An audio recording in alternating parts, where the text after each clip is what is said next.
अमरावती शहराजवळील तपोवन जंगल परिसरात एका महिलेचा जळालेला आणि संशयास्पद अवस्थेतील मृतदेह आढळला होता। या हत्येचा उलगडा करण्यात पोलिसांना यश आलं असून या प्रकरणी महिलेचा मावस भाऊच मारेकरी निघालाय। अथक प्रयत्नानं तांत्रिक विश्लेषणाच्या आधारे अमरावती गुन्हे शाखेनं हा गुन्हा सोडवला। अमरावतीच्या गाडगेनगर पोलीस ठाण्याअंतर्गत तपोवन संस्थेच्या जंगल परिसरात जळालेल्या अवस्थेतील 22 वर्षीय तरुणीच्या हत्या प्रकरणाचा अमरावती शहर गुन्हे शाखेनं अवघ्या काही दिवसात छडा लावलाय। मृत महिलेची ओळख काजल इंगळे अशी पटली असून तिचा मावस भाऊ चेतन थोरात याला ताब्यात घेण्यात आलं।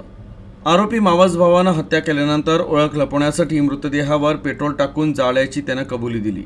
घटनास्थळी कोणतेही सीसीटीव्ही उपलब्ध नसताना गुन्हे शाखेनं शहरातील 300 पेक्षा अधिक सीसीटीव्ही फुटेज तपासले आणि तांत्रिक विश्लेषणाच्या मदतीनं हा गंभीर गुन्हा उघडकीस आणला। आरोपी मावस भावाविरुद्ध पुढील तपास सुरू असून पुरावे नष्ट करण्यासाठी फेकून दिलेल्या वस्तूंचा शोध घेण्यात येत आहे।